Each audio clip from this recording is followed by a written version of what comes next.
And welcome back. So after how heavily theoretical the last episode was, I think I want to do an example here. Let's say we've got a standard disk. Let's even say the unit disk, so radius 1, centered at 0. And we want to know what its capacity is. Now, the definition that we had involved a double integral of a logarithm of an absolute value, which is a bit tedious and hard to work. So we can use our new theorem to say it is the same as tau of E, which is the transfinite diameter, the limit of the geometric means. So if we remember, delta sub n of E was the product of all possible 1 less than or equal to I less than J less than or equal to N of the Zi minus Zj to the N minus 1, sorry, to the 2 over N minus 1.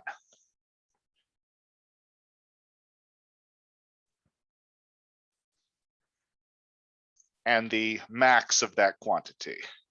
So this was the formula for the geometric mean. We have endpoints. We find all the possible distances between them. We multiply those together and then take the root of however many multiples we had. And that will be n minus 1 over 2. It's a handshaking problem. Therefore, we take the root, which is the reciprocal exponent. So that was our definition. So let's see how we can do this on a disk, right? I'm going to clear the thing because I want to write it a little larger to make it easier to see. So I'm going to draw an absolutely perfect, flawless circle. And I'm going to say, let's start working out what the deltas are. So delta 2 of E. Well, that means we find 2 points. Well, obviously, the farthest distance we can go is just having opposite sides of the disk. Since this is the unit disk, the diameter here is 2. And so in this case, you've got 2 points. I think it's quite obvious that they're just going to be at opposite positions. So 2 is the value we get. All right. Now, what if we go up a little more? Well, I made an argument earlier that the points on the Fekete set will have to be corresponding to the roots of unity along the circle here. And this essentially will just come from the idea that we know they'll have to be on the perimeter of the set, on the boundary. So what is the most spaced out they can be? Well, it would have to be that they are a fixed distance around the circle. If I had, say, a point here and a point here and a point over here, those two on the right will repel each other until they get to an equilibrium position, which in this case would be 120 degrees along the circle. So it'll correspond to the roots of unity or some translation thereof. These are rotation invariant, so we can put them at any points that seem convenient for us. So I will pick these 3 roots, this 1, 0, the main root, the principal root, and then that the angles which in trig terms would be 120 and 240, or pi over 3, sorry, 2 pi over 3 and 4 pi over 3. The points are negative 1/2, comma, root 3 over 2, and negative 1/2, comma, negative root 3 over 2. So we want to know what is the geometric mean of these distances. here. Well, how far apart are they? Well, since this is an equilateral triangle, I can just calculate one, and so I'll just do this one because the x are the same, so the vertical distance is just √3. So our formula here then will be to say we'll do the cube root, because we've got 3 different distances, of √3 times √3 times √3. That becomes 3 to the 3/2 on the inside to the 1/3, which would be 3 to the 1/2, or square root of 3, which is about 1.73. So we'll go ahead and write this as 3 to the 1/2. Okay, so let's go up to 4. So we want the 4th roots of unity.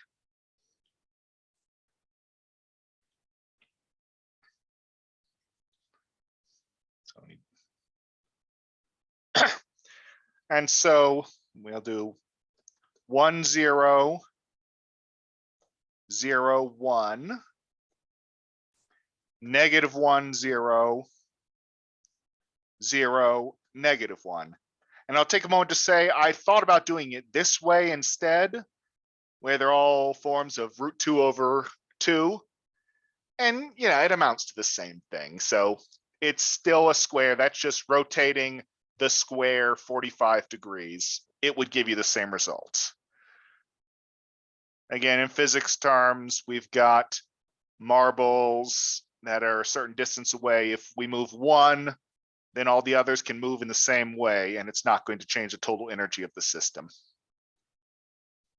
That's just a matter of perspective, matter of frame of reference. But anyway, I've got it here in this sort of diamond shape, which again, my drawing is flawless. Well, it doesn't take much more little basic trig to see these sides are each √2. √2, √2, and √2. But those aren't the only connections. We can also have a diameter where we go straight across the middle or straight top to bottom. We want all the distances between pairs of points. So that means diameters and 4 of these diagonals. So our formula says we will take the 6th root of 2 times 2 times √2 to the 4th power. Well, that's the 6th root of 16,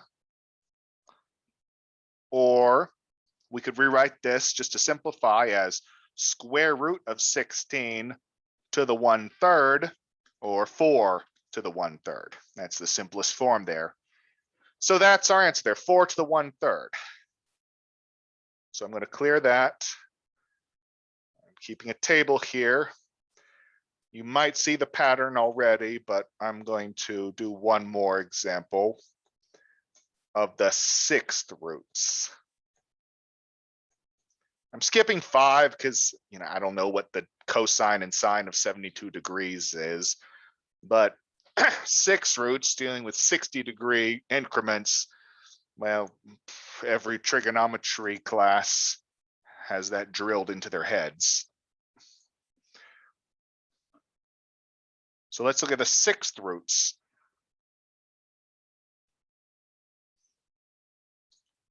Four, 5, 6. What do we have here?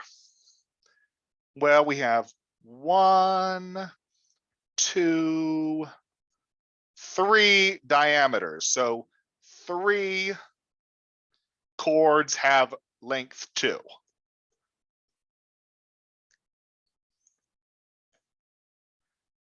We can also do a hexagon like this.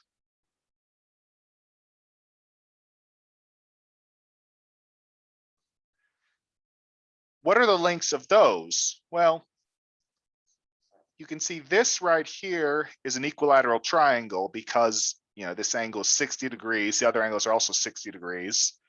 So since this is a radius, that's length 1. This is also length 1.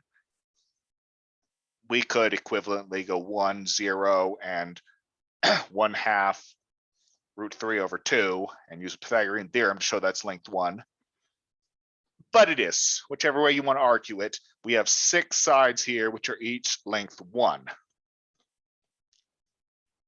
And then we also have some triangles.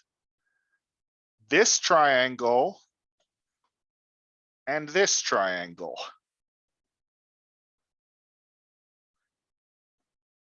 Now, we can see there's some symmetry here. All 6 of these sides are the same. So we will have 6 sides. What is the length? Well, this point here is -1/2 √3/2. So what is the distance from that to this? Well, again, good old Pythagorean theorem. We have distance here, a distance of from 1 to -1/2 is 3/2 squared, which would give us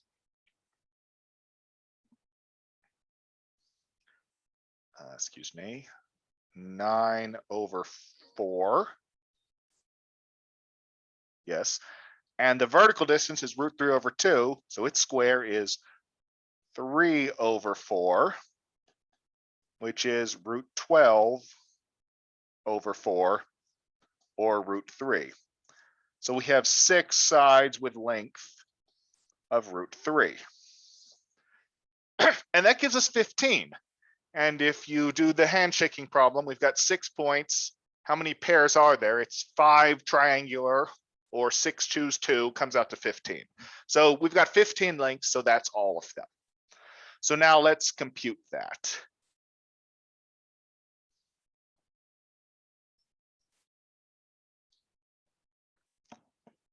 So we're going to say it's the 15th root of 2 to the 3rd. We have 3 that are length 2 times 1 to the 6th times √3 to the 6th. We'll work that out. That becomes the 15th root of 8 times 1 times 27, which is the 15th root of 216, which is the cube root of 216, that's a 3 there, to the 1/5, which is 6 to the 1/5. So that is the 6th delta here. And so now we can see a pattern emerge from this. And that is that we say that it's going to be n to the 1/n-1. Delta n of E, where E is the disk, is n to the 1/n-1. Now, as a mathematician, I'm not allowed to just say that that formula holds forever. But there is a proof that SAP alludes to, and I was able to work out, but it involves taking the the Hadamard inequality of Van de Monde matrices and using some mathematical induction. If that sounds fun to you, you're welcome to look it up. But that would be like a 30-minute digression into linear algebra just to prove that a pattern that we can already see holds. So I'm going to just ask you to take my word for it. So once we have this, we can take the limit into infinity. This is a good problem to give to your Calc 1 or Calc 2 students. It equals 1. So tau E, which is the same thing as the capacity of E, is 1. Okay.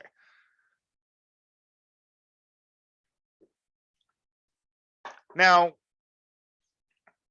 everything can scale with this. All the chords that we drew in that demonstration would scale with the radius. So therefore, and also the center of it had no impact at all. If we were to translate the circle to some other point in some other center in the complex plane, we'd get the same result. So that tells me that if we've got some disk, tau, the closed disk centered at A with radius r, its transfinite diameter is r. And so the capacity is also r. It's the capacity of that same disk. So that's a very useful result. Open disks are extremely useful in all forms of analysis. They're a basis for topologies, metric topologies. So it is useful to know without having to do any work that if you have an open disk, its capacity is the same as its radius. What about the measure on it? Well, we've said there's an equilibrium measure, and we have also said that it will only be supported on the boundary. So we can say the measure then is the same as the Lebesgue measure along the boundary. We define it, we can write it like this, 2 pi r ds, where s, sorry, the s should not be in the denominator. I've yelled at enough calculus students about that I know better. Or we can write it as 1 over 2 pi d theta. S is the arc length. So S is r theta, so you can just switch between those two as convenient. The reason we know this works is we have seen something earlier. We have seen that d nu n, that is the counting measure on the Theceta sets, will converge to 1 over 2 pi d theta.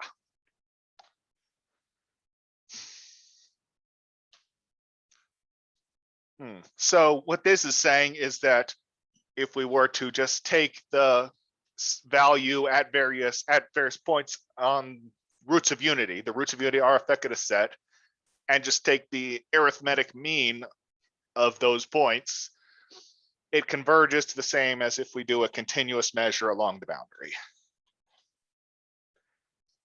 Now, knowing this, we can then talk about the potential.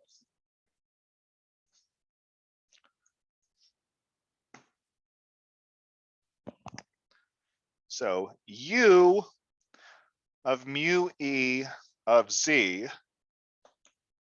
is 1 over 2 pi integral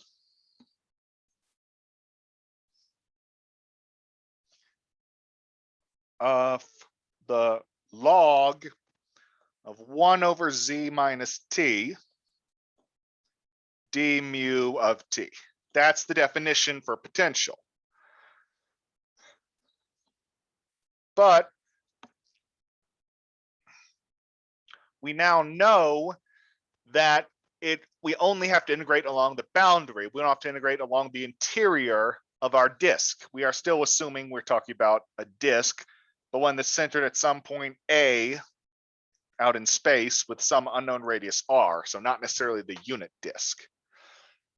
Well, there's our definition. Since we're only going along the boundary, we can replace it. Each point on the boundary, instead of calling it t, we can call it a plus r e to the I theta. That is how you parameterize the boundary here. It's a plus r e to the I theta. So we will replace t, and we will say this is 1 over 2 pi integral 0 to 2 pi of log of 1 over absolute value of z minus a minus r e to the I theta d theta. Oh, what does this come out to? Well, there's two different cases. There is a case where z is out here somewhere, and a case where z is in here. And so I'm going to treat them separately. Let's clear some of this. We just scroll down a little, actually.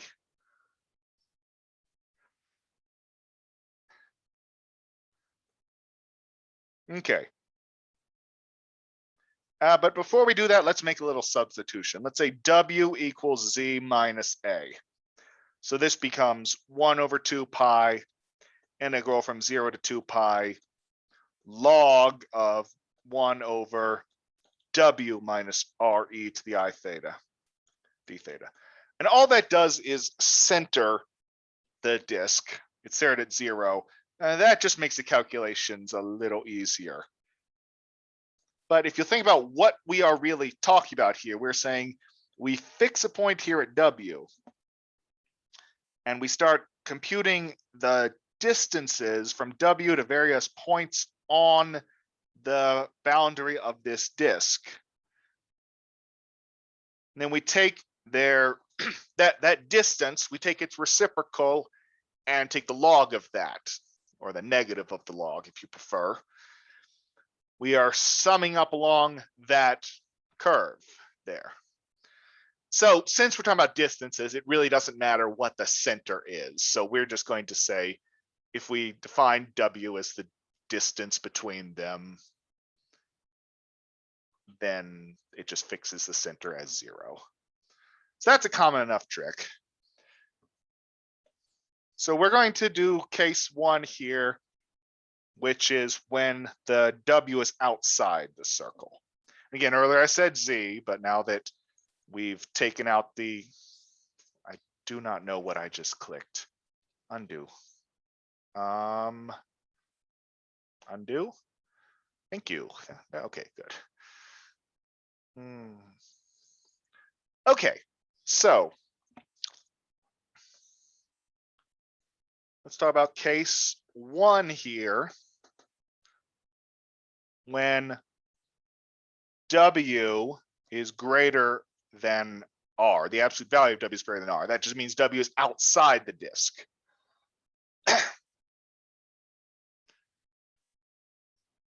All right, well, let's define a new function. H of zeta is log of 1 over absolute value of W minus zeta.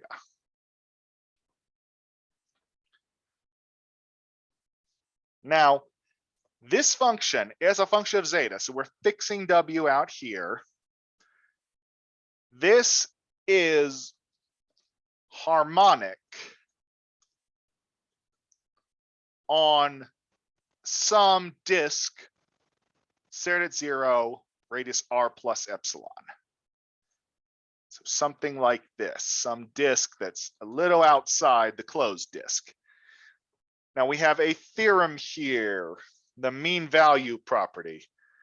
And this is one of those sort of intuitive theorems. It's kind of, I mean, there's a similar version in regular old calculus, which just says if the function is nice enough, then by integrating along the path and dividing by the length of that path, you'll get the mean value. And harmonic is the version of nice functions we have here. It is technically, it means that the Laplacian vanishes if we take the u double x plus u double y, we get 0.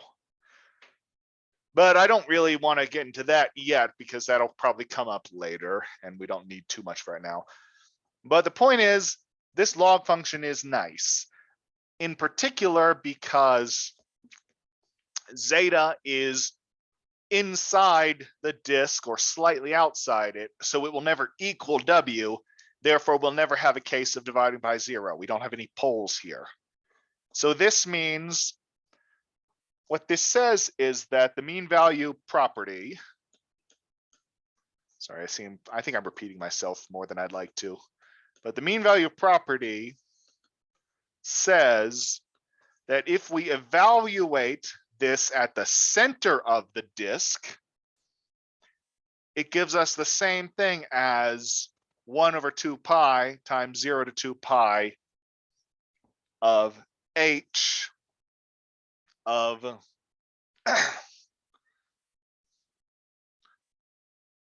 sorry, 0 plus re to the I theta.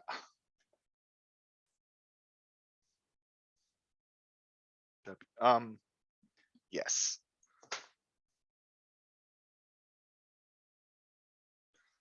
Yes, the property is actually even more generous than that, more general. It could be for any point in here.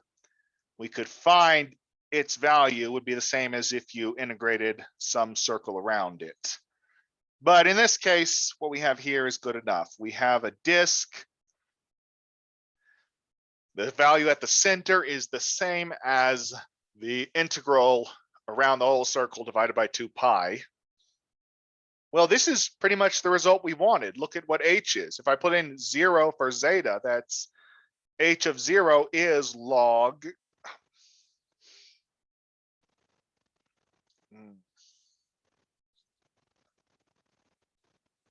Just substitute here. H of 0 is log of 1 over absolute value of W.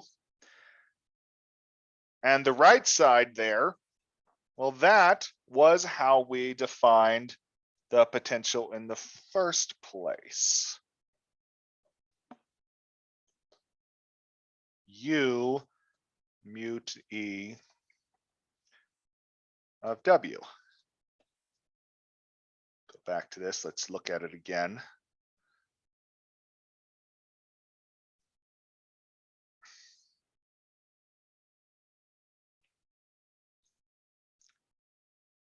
Replace the H here with 1 over 2 pi integral from 0 to 2 pi of log of 1 over W minus RE to the I theta d theta. Just see that's what we have up here. And that's all I did. I just plugged this 0 plus RE to the I theta in place of the zeta here. And it turns into what we started with. So, and then if we resubstitute back to the original, that means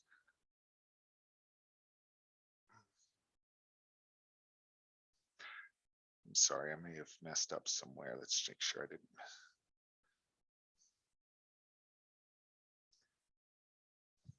didn't. Okay.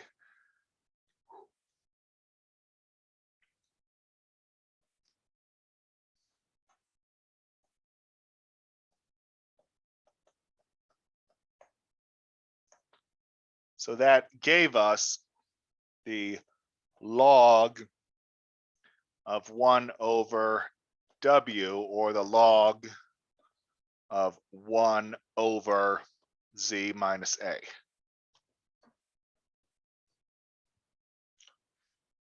All right, so what this tells us then, if we've got some disk here centered at A, and the measure, we found the equilibrium measure on this disk E. Well, it's going to be supported on the boundary, and if we pick a point outside it, that the potential is just based on that distance. It's the log of 1 over that distance. Since that distance is never 0, this function here is harmonic for Z outside of the closed disk.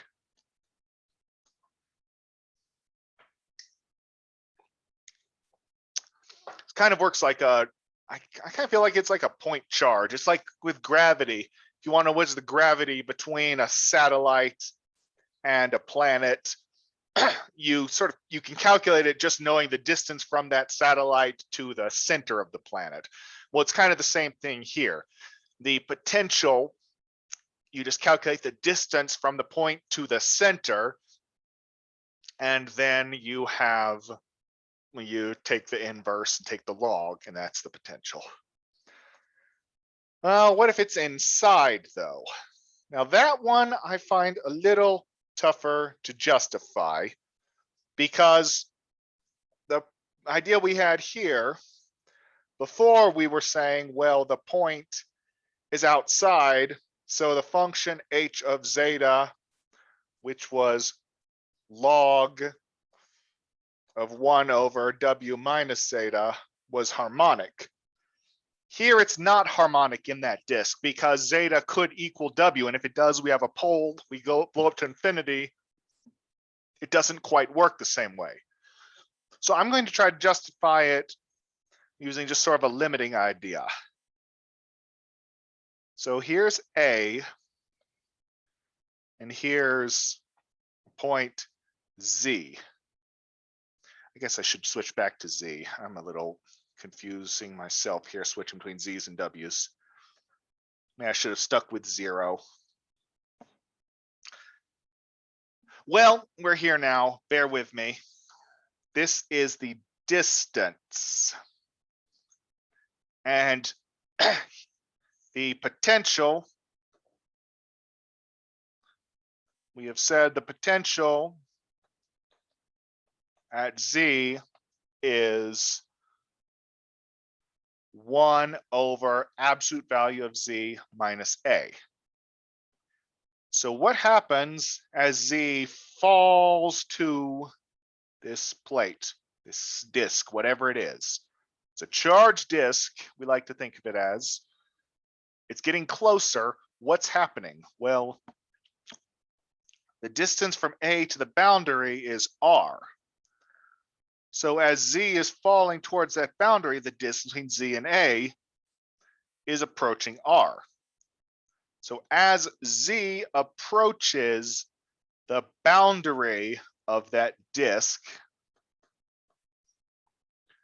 we're going to have the potential is going to approach 1 over R.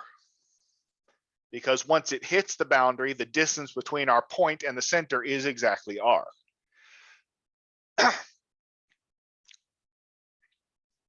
Now, what it turns out is that once we get inside it, it stops varying. It's constant. Why is that? Well, I think it goes back to thermodynamics in physics terms. I would like to show the integral explicitly. I'll be honest, I'm having a little trouble working it out, but I think I can justify it in the sense of physics, that if we have potential on this plate, this disk here, if it's not level, if there's more potential here than there is down here, it will sort of flow downhill, if you will. Or if you think of like in a vat of water, if the water was not level, but it was released, maybe it was somehow forced into a certain odd shape and then the pressure was taken off, it will very quickly find a level. Same thing here. So what we are saying is that the potential is exactly log of 1 over R when Z is inside the disk AR. And again, the whole idea here is that the measure is only supported in the disk. In fact, we should make that a closed disk. The measure doesn't exist outside. In physics terms, there is no charge outside the disk. We allow the charge to be on the disk and it distributes itself along the boundary. But what is log 1 over R? Log of 1 over R, or negative log of R, turns out to actually be just the Robin constant, the thing the minimal energy of the set, or the total energy of the measure. Once we get the equilibrium, it goes to the Robin constant, and that's, by definition, it was the exponential or the negative capacity was the exponential of the negative Robin constant. So if you solve for the Robin constant, it is log of 1 over the capacity. And we've already said R is the capacity. So that's interesting.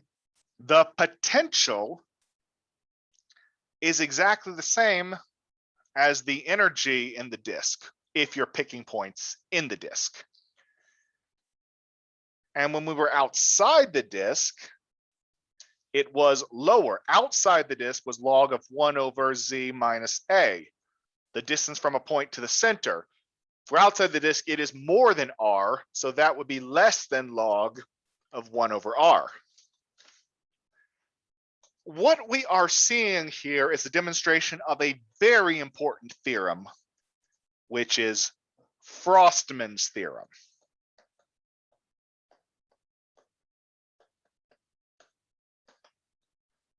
And this says quite simply that if E is a compact subset of the complex plane and its capacity is positive, then first, the potential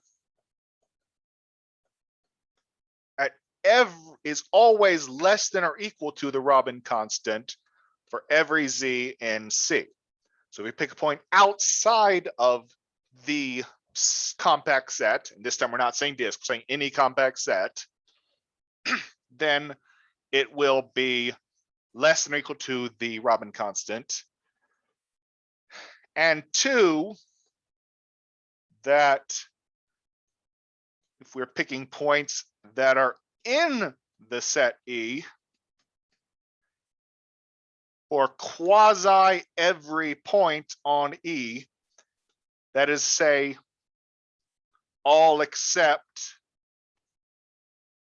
a set with capacity 0.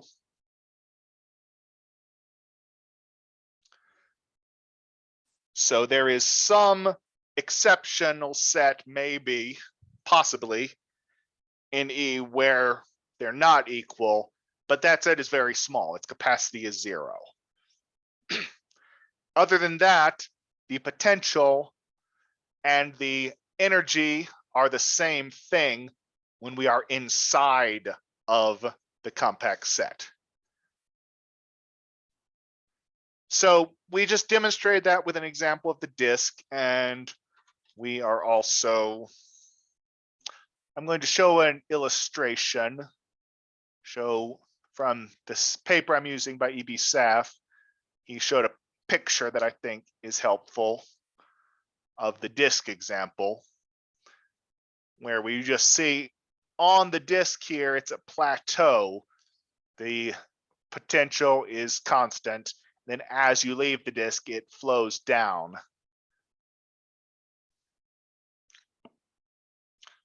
So that's Frostman's theorem in essence. The potential is constant in the disk.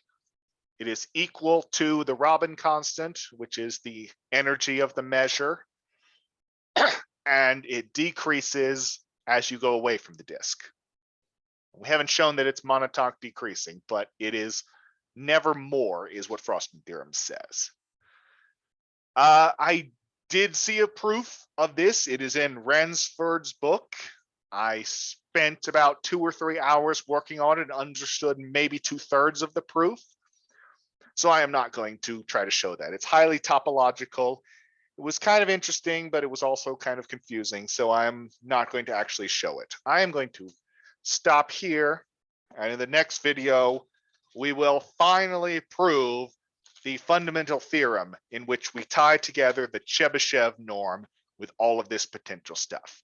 And I will see you then. Thank you.